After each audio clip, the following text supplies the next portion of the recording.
Dear students, third part of the question is addition of two vectors pointing in different direction. अभी तक हमें parallel थे या anti parallel vectors थे, उनका एडिशन किया. अब हमें वेक्टर देख लीजिए, ए वेक्टर यहाँ से है, बी वेक्टर यहाँ से है, इनका एडिशन करना है. याद रखिए, addition of two vectors pointing in different direction. A vector ऐसे है, बी वेक्टर दूसरी डायरेक्शन में है, तो we have to add. These vectors are added by, याद रखना आप लोगों को, first one is triangle law of vector addition. Triangle law of these two vectors can be added by using triangle law of vector addition. एक ये है. Second one is parallelogram law of vector addition. Parallelogram law of vector addition.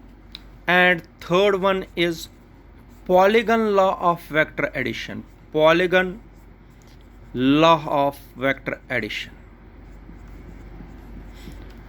ये तीनों laws हमें पढ़ने हैं. बड़े important question है, लेकिन आज इस वीडियो में नहीं पढ़ पाएंगे, आगे पढ़ेंगे. But when the two vectors, vector A and vector B, are in different directions, then these vectors can be added by triangle law of vector addition, parallelogram law of vector addition और polygon law of vector addition. Remember this. अब कैसे हम इनको add करेंगे, उससे पहले मैं आप लोगों को बताता हूं vectors in order. Vectors in order क्या होता है, इधर देख लीजिए. अगर ये तीन वेक्टर्स है, वेक्टर ए, वेक्टर बी और वेक्टर सी, अगर ये ऑर्डर में लाने हैं, इधर देखो ऑर्डर में क्या होता है. वेक्टर ए ऐसे डाला आप लोगों ने, इसकी टेल और इसकी हेड, ठीक है. फिर वेक्टर बी डाला, ये डालना है बिल्कुल ऐसे, इसकी टेल इसकी हेड, ये हो गया वेक्टर. फिर वेक्टर सी डालना है तो ऐसे, टेल और हेड. जब कहीं पर भी दो टेल या दो हेड नहीं मिलेंगे, देखो अगर वेक्टर्स ऐसे होंगे, ऐसे होंगे, ऐसे होंगे, ऐसे होंगे, तो आप देख लीजिए कहीं पर भी दो टेल या दो हेड नहीं मिलेंगे, then the vectors are in order. Order देखो क्या होता है, ये यहां से वेक्टर चला, यहां से वेक्टर चला, यहां से वेक्टर चला, तो ये अभी तक ऑर्डर में है. लेकिन अगर ऐसे डालूंगा एक वेक्टर, ये वेक्टर ऑर्डर में नहीं है, क्योंकि ये यहाँ पर दो हेड कोइंसाइड हो रहे हैं, तो ये यहाँ से और ये तीन ऑर्डर में है, लेकिन ये वेक्टर ऑर्डर में नहीं है. अगर ये यहाँ ऐसे होता तो ये वेक्टर भी ऑर्डर में होता ऐसे. इसको बोलते हैं वेक्टर्स आर इन ऑर्डर. अब फिर से क्वेश्चन में यहाँ पर आएंगे, वेक्टर ए और वेक्टर बी, इनको ऐड कैसे करेंगे. पहले हम वेक्टर ए के पैरेलल में एक वेक्टर डालेंगे, हो गया ओ पी वेक्टर. इसको रखना है वेक्टर ए ऐसे, ये उठा के यहाँ पर सेम वेक्टर डाल दिया. फिर वेक्टर बी के पैरेलल में इसी तरीके से एक और वेक्टर डाल दीजिए, वेक्टर बी. मगर वेक्टर बी और वेक्टर ए आने चाहिए सेम ऑर्डर में. वेक्टर बी के पैरेलल में डाल दिया, वेक्टर पैरेलल में डाल दिया, हो गया वेक्टर बी.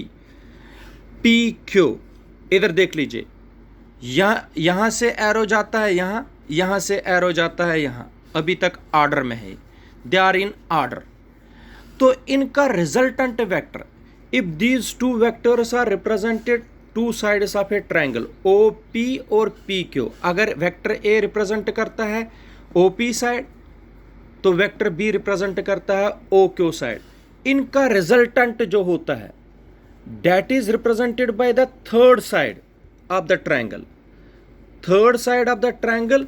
लेकिन जो रिजल्टेंट वेक्टर है इसको आर वेक्टर बोलते हैं, लेकिन ये हमेशा होता है अपोजिट ऑर्डर में, सेम ऑर्डर में नहीं. अगर सेम ऑर्डर में होता तो एरो इस साइड आना था, लेकिन ये अपोजिट ऑर्डर में होता है। तो ये जो आर वेक्टर है resultant vector, it is equal to A vector plus B vector, A vector plus B vector. और इसी के बेसिस पर, या इसको भी बोल सकते हैं triangle law of vector addition, triangle law of vector addition. इसी के बेसिस पर हमें ये तीनों लॉज करने हैं, ट्रायंगल लॉ, पैरेललोग्राम लॉ और पॉलीगॉनल लॉ। इसका मतलब अगर दो वेक्टर्स डिफरेंट डायरेक्शंस में होंगे, इन दो वेक्टर्स को हम दो साइड्स मानेंगे ट्रायंगल के, लेकिन सेम ऑर्डर में, इधर से इधर, इधर से इधर। जो इनका रिजल्टेंट होता है वो third side of the triangle, but in opposite order. ये यहाँ पर हेड और हेड मिल रहे हैं, दो हेड जब मिलेंगे तो अपोजिट ऑर्डर होता है। तो ये हो गया रिजल्टेंट वेक्टर। ये रिजल्टेंट वेक्टर होता है हमेशा A vector plus B vector, और इसी के बेसिस पर triangle law of vector addition आता है, जो हम नेक्स्ट वीडियोस में करेंगे। Thank you.